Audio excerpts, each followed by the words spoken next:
我是严格按照罪行还有量刑的标准来执行的。结果呢，这个被告啊觉得判重了，他的家属啊一直跟我闹完这儿闹那儿，最后闹到了北京。后来啊，我又判了一个杀人犯。我觉得啊，这个杀人犯呢，这个自首的，他的赔偿款呢及时到位，我就觉得可以从轻，就判了一个死缓2年执行。结果怎么样？我又被闹了。这回肯定是被害人的家属在闹吧？对，没错。这家属啊，认为我拿了人钱了，骂我是贪官，骂我是狗官。哎呀，不把我闹死，他都不罢休。就那一刻啊，哎，法官的那个心呐，那个，哎呀，怎么说呢？那个承受啊，我就觉得我怎么能选择这一行？是的，接下来还会有让人更加沮丧的事情，比如说社会对你的评价，还有人身攻击。所以每个重罪案在审判之前或者审判之后，法官的压力真的都是很大很大很大的。道理我都明白，可是我还是觉得我是在亲手杀人，我特别害怕我自己会后悔。我到时候后悔说，我本来可以给他一个无期，或者说可以给他个死缓什么的，但是我……哎呀，这不是你小马在判，你是代表社会、代表人民、代表法律在判。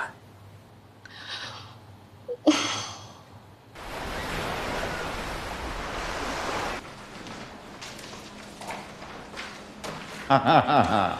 万事俱备啊，就等着开庭宣判了。马拉松啊，行不行？当然行。你呀，现在就安心的写判决书，啊，等到呈报上去以后，审委会通过，继续上报。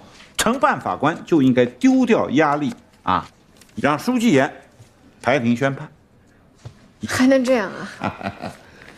你们别说啊，一个小女孩，啊，接手那么一个案子，看着血淋淋的尸体照片，还有那些个内脏解剖照片，照样是吃得下、睡得着。这就说明什么？这就说明马拉松，你就是一个合格的刑庭法官。谢谢牛老的鼓励，谢谢牛老，谢谢。哎，小马同志，我带你去一个地方，好好放松放松。啊，什么地方？集体活动，终于有集体活动了啊！走走走走走走走走！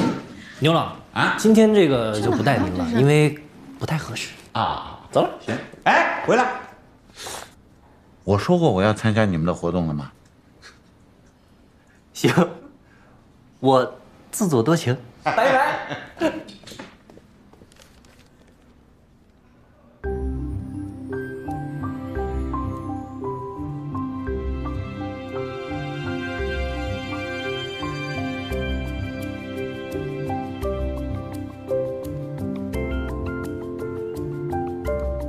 请看牌。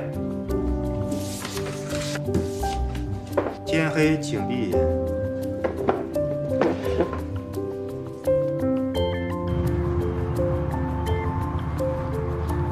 怎么样，小马同志？咱们可是连赢3把啊！你现在有没有感觉信心满满？啊，这一晚上狼人杀玩的，我觉得比上班查案都还累呢。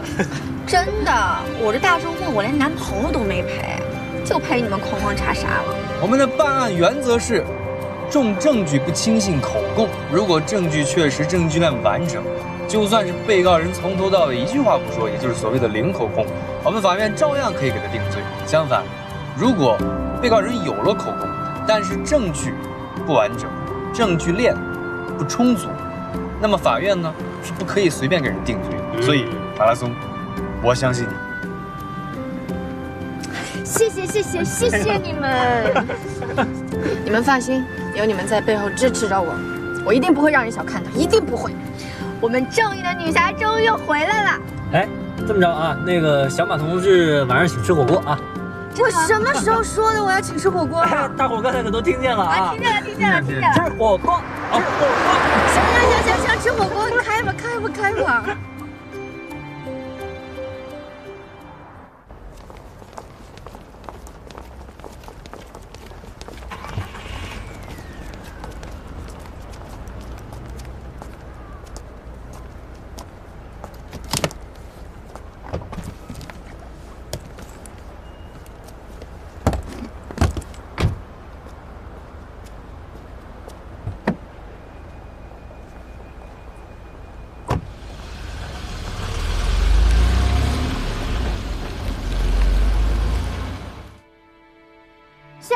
宣读判决书。全体起立。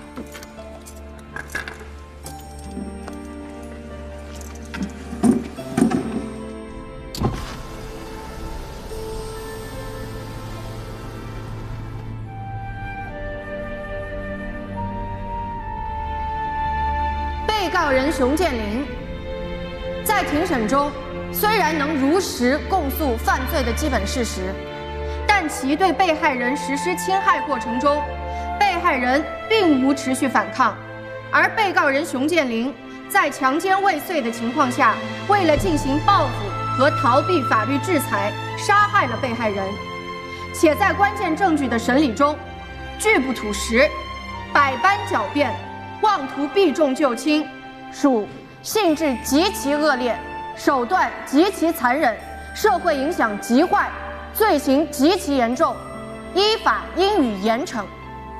依照《中华人民共和国刑法》第232条、236条第1款、第5款以及274条之规定，判决如下：被告人熊建林犯故意杀人罪，判处死刑，剥夺政治权利终身；犯强奸罪，判处有期徒刑10年；犯敲诈勒索罪，判处有期徒刑7年，收缴敲诈所得款项人民币81300元，数罪并罚，决定执行死刑，剥夺政治权利终身。现在闭庭。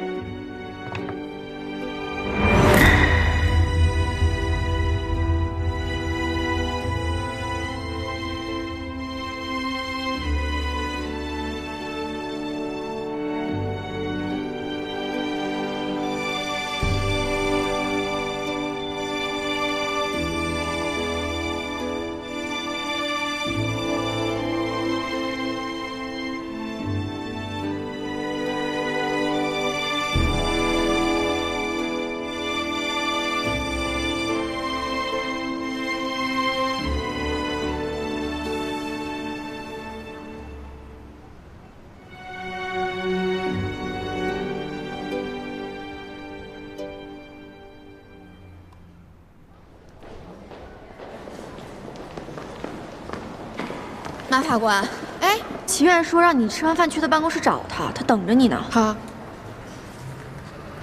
是不是最高法的死刑核准下来了？应该是吧，这都半年了。好，我知道了，谢谢。行，我走了，拜拜。齐院，哎，是不是最高法核准了？是啊，所有的卷宗还有核准的文书呢，都已经送到你们刑一庭了。真的要执行了？这说明啊，你们判得好啊，经得起上级法院法官的审核，罪责刑相适应，火候把握的到位啊。根据刑诉法的规定啊，这个下级人民法院接到最高人民法院的死刑命令以后呢，应该在7日内交付执行。所以啊，你有很多的工作需要做，很多的程序呢还需要走。马拉松，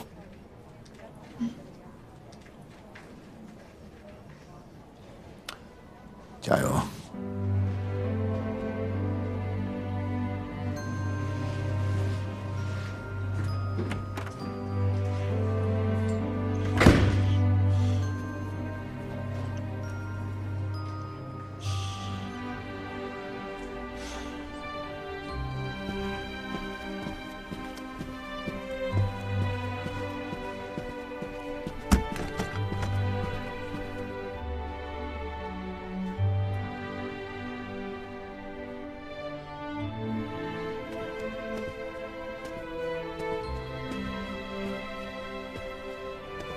小马，哎，牛老，提醒你一下，你是侦办法官，按规定呢，你必须亲自送你的当事人上路。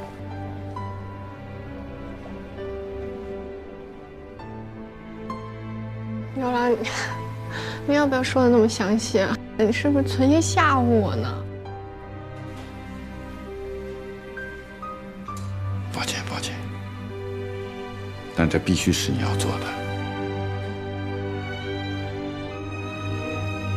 我知道我自己最先要做的是什么。我会尽快通知熊建林的近亲属，如果他们还有最后见一面熊建林的要求的话，根据最高法院对于刑法的司法解释，人民法院应予安排给予满足。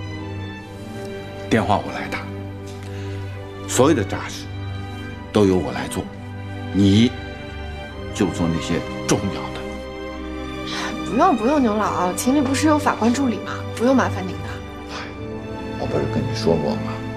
我啊，早就想通了，未来这几年啊，我就好好的为咱们庭的这些法官做助理，做好后勤保障工作。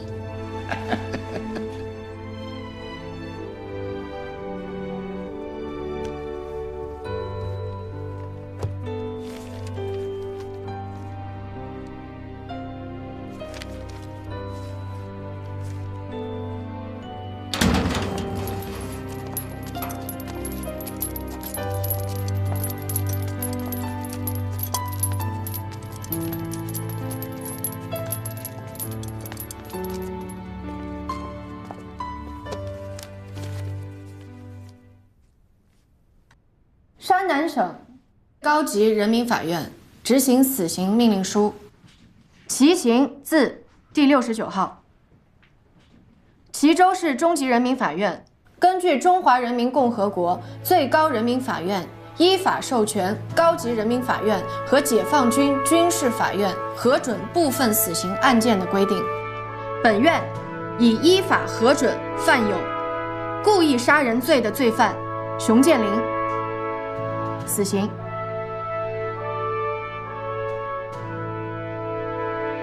熊建林，根据最高法院相关的司法解释，你在刑前有最后一次会见亲属的权利。我们已经通知了你老家的亲属，你父母、2个姐姐还有姐夫、大哥还有大嫂，还有一些其他的亲戚，他们都会在3天以内到。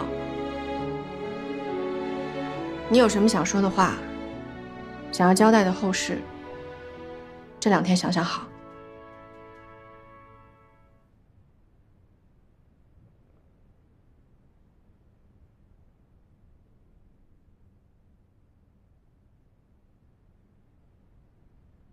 熊建林，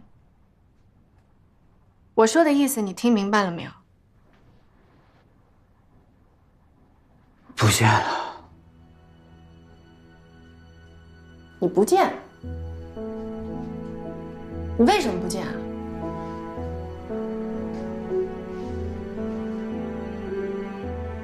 不想见。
什么？熊建林，你说你要见你的父母是吗？我要见我爸，见我妈。好，他搞什么搞？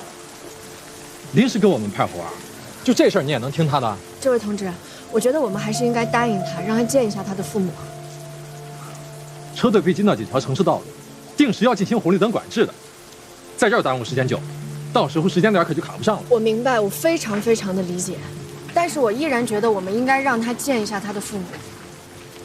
这位小马同志，你们做法官的都这么任性吗？这不是任性，是人道。根据最高法院就2012年新刑诉法给出的最新司法解释，我们人民法院应该根据实际的情况给出具体适当的安排。哎，好了好了，我犟不过你，在哪儿见？要不就在这儿吧。几个人？哎，人多了可不行啊，安全防范第一。按照规定的话，不应该超过2个人，那就让他们自行商量，派哪2个人过来作为家属的代表，好吗？带家属。谢谢。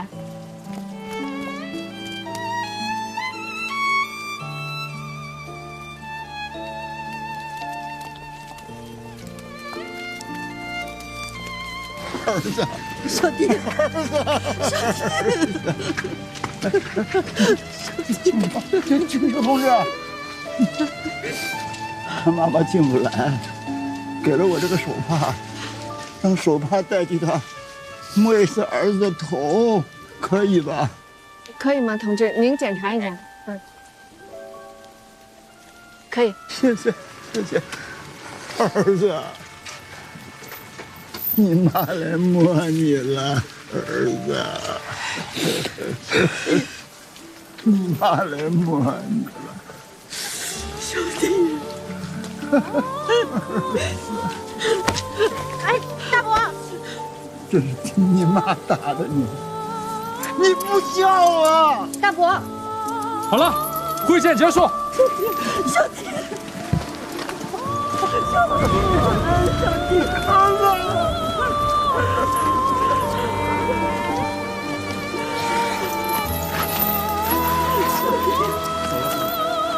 马上上车，全体出发。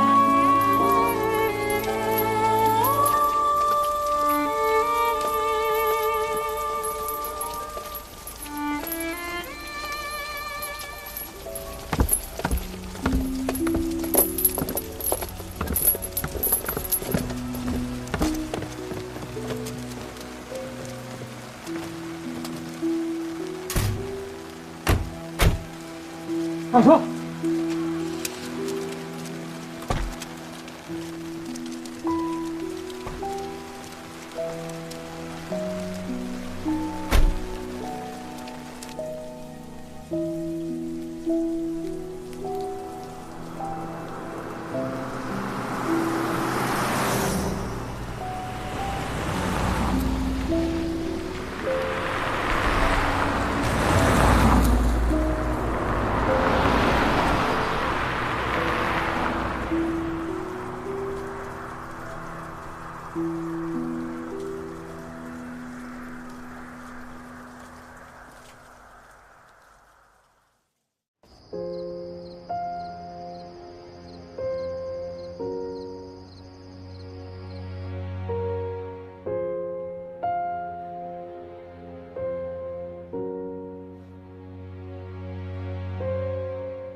押上车。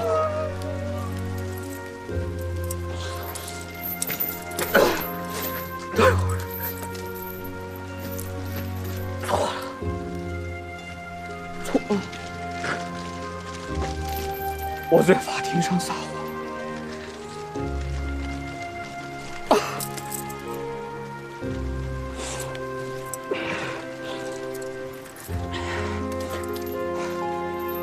不要做了，有些话我得说清楚。我确实那一天就是想杀了他，我是故意杀人，我在法庭上撒谎，对不起，对不起大家。该走。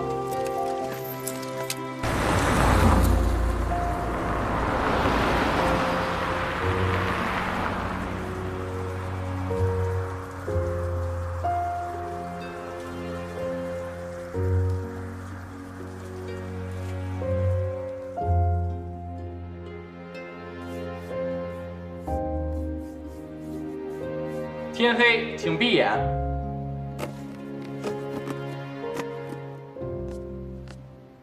狼人，请睁眼。杀他吗？杀他吗？请确认。杀他，杀他，杀他！杀他，杀他！杀他！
喂，齐然。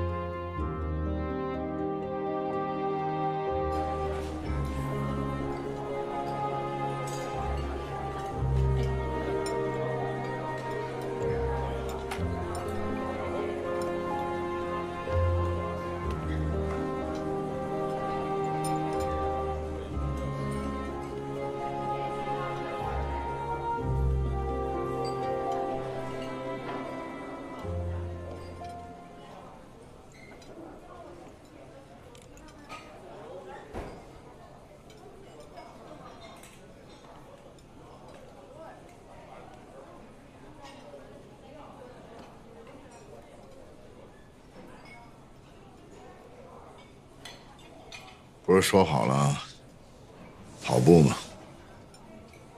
怎么没来啊？忘了？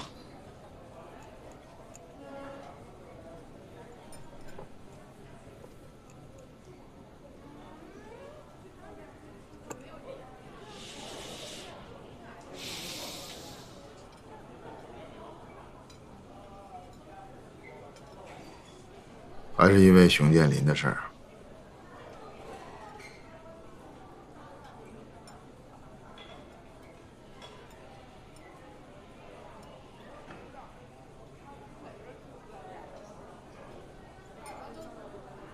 我昨天想了一个晚上，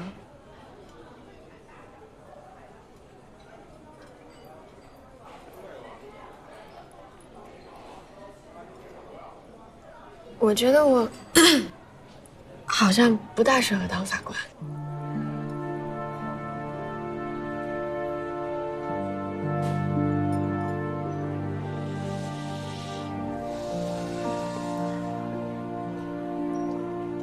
你不适合当法官，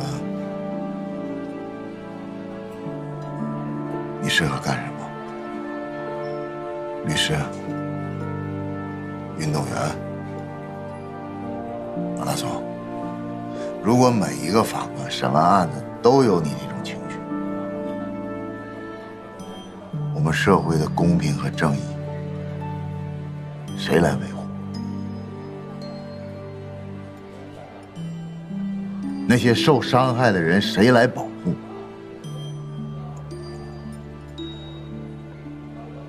你别忘了，你曾经跟我说过，你有梦想。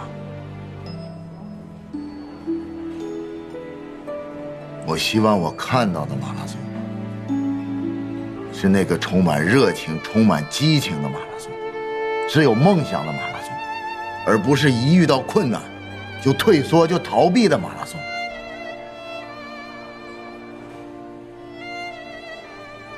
你说你为了熊建林这个案子，放弃了你之前所有的努力，放弃了你自己一辈子的梦想，知道吗？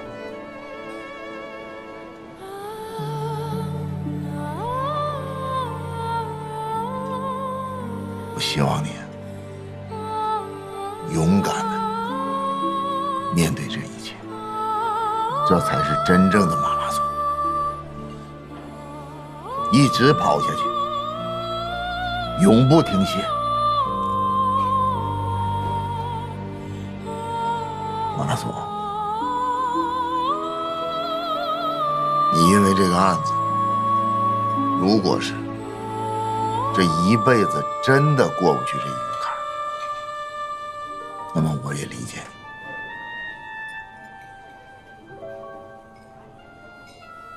把你的辞职报告拿来。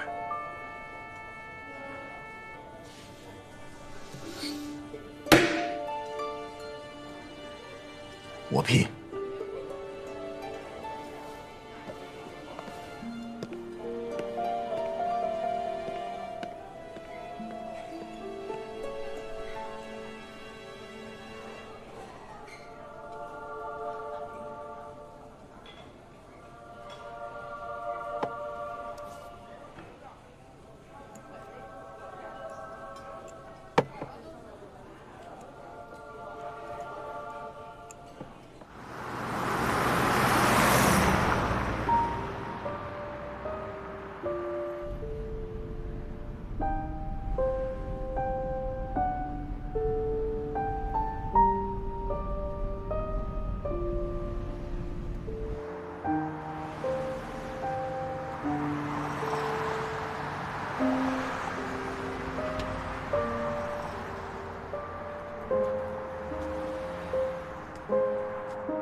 现在开庭。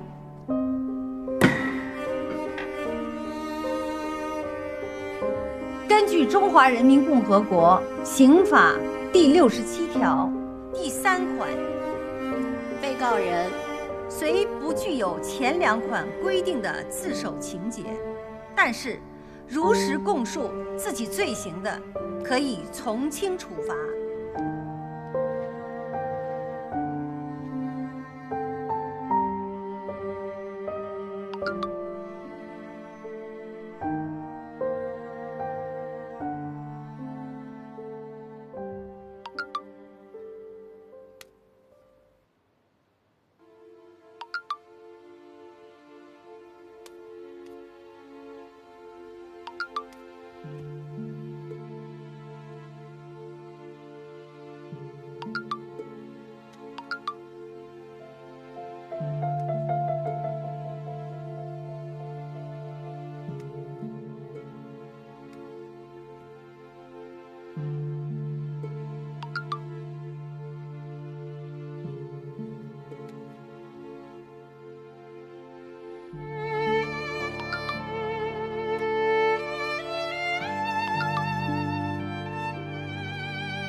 非要迎风向前。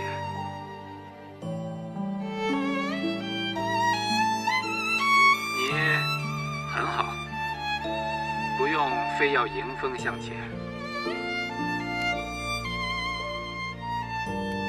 你很好，不用非要迎风向前。你很好，不用非要迎风向前。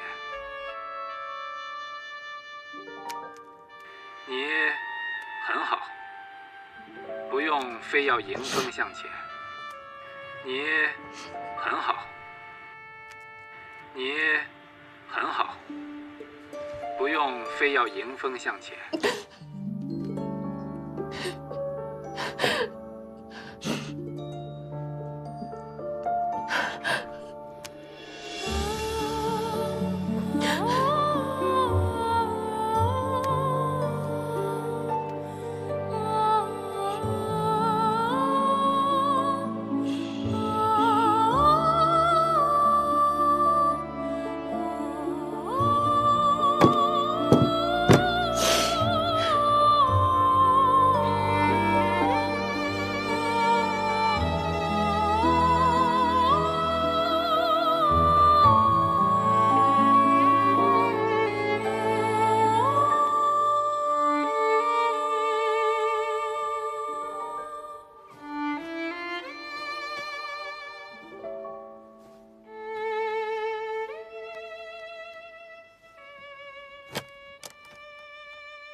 吴书记，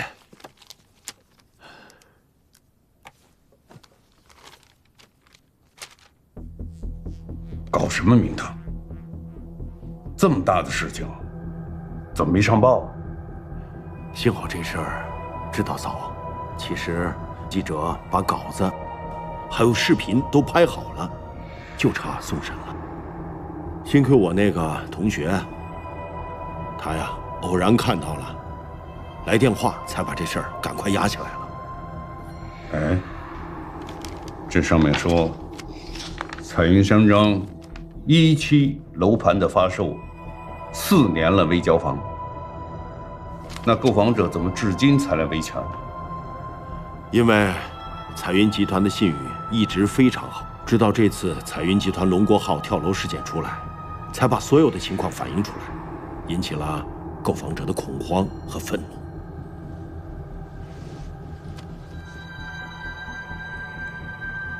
马上通知下去。今天下午3点，全体常委和所有有关部门开会讨论此事。知道了。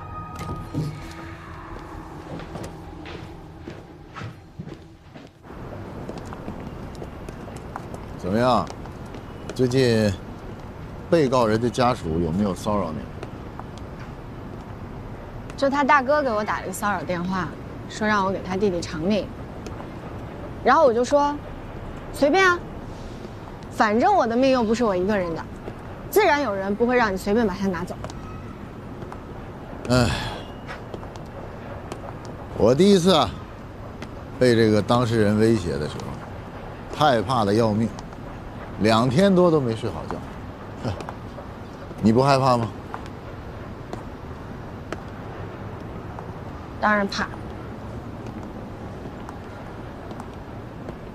害怕呀，不是什么丢人的事儿，偶尔的软弱，那不是真正的软弱，有可能啊，对生命的重新的认识，啊，有时候啊，这个被告人临刑的时候，那个眼神，啊，乞求的、悲哀的，也很叫人难忘啊。刚下判书的时候，我觉得特别痛快。我觉得就应该这样吧，法当其罪。可是到后来，我看到他和他家人生离死别的样子，我的心里就只剩下怜悯了。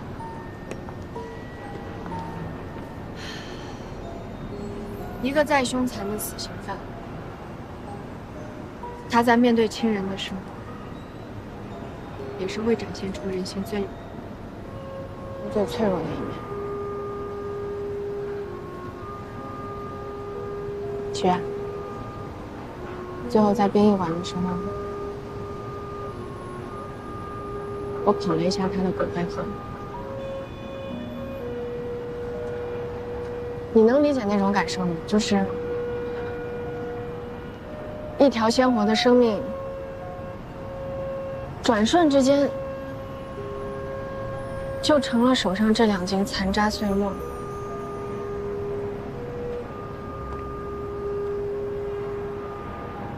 脑子里就只有他最后求情时候的眼神。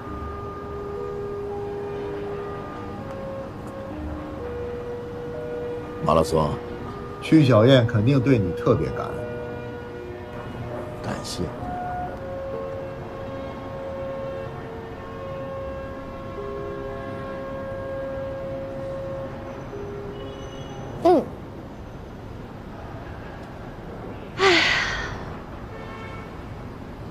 曲啊，我有的时候一直在想，你说我们法官起早贪黑，路途奔波，我们来到法院，究竟是为了什么？难道就是为了多杀几个人？难道我们的青春和才华就没有更好的去处了吗？说，接着说，都说出来，没准啊就轻松了很多。后来我想通了，我想到民国法学家吴金雄先生的一段话，在他自传里的一段话，他说：“我在人生的舞台上，只是扮演着法官这样一个角色。每当我判一个人死刑的时候，我就会在心里秘密地祈求他原谅我这么做，因为我判他的刑。”只是因为这是我的工作，而非我的意愿。啊，他还说过一段话，他说：“也许这个人有罪，但是唯有完人，才能向罪人扔石头。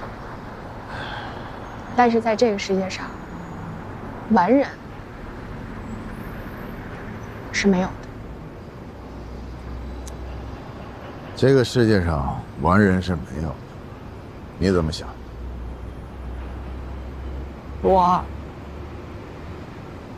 我在第一次看到吴先生这段话的时候，非常不能够理解，所以我在心里，我偷偷骂他，我说这人说话怎么那么假大空，甚至都觉得他说话有点伪善。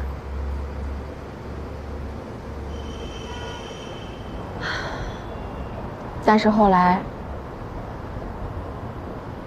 我发现吴先生说的这段话说的真的是太好了，直戳我的心坎。因为这就是人性。是啊，这本书啊，我也看过。我是这样想的：虽然法官啊，他不是个完人，但是呢，社会啊想叫他做代表。向这个邪恶去扔石头，这才是一个法官应有的担当。他并不是啊，我们非得要硬着头皮去判他死刑，而是好多人的手握在一起，要惩罚他。只不过呢，我们法官被推到了前边，手里啊握着这个刀把，但是呢，你别忘了。还有很多人的手，在握着我们法律呀、道德呀、社会秩序呀、人心所向啊，等等。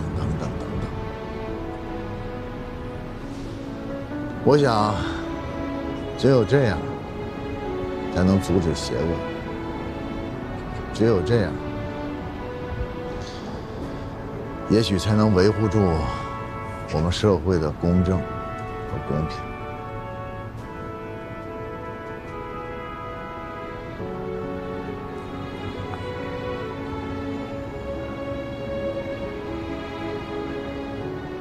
齐远，每次我有迷茫的时候，我觉得你的话对我来说都特别重要。请您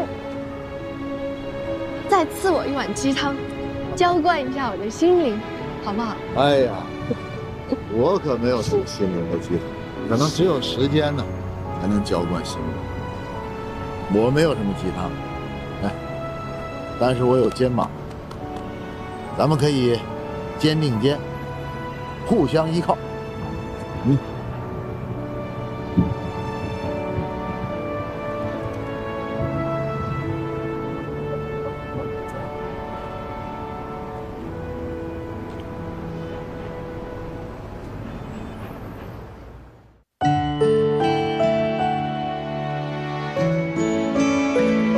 我听见回声，来自山谷和心间，以寂寞的镰刀，收割空旷的灵魂，抚几段的诱饵，捕获缥缈的唯美。我相信自己，生如璀璨的夏日之花，不凋不败，摇曳如花。一路走来，一路盛开。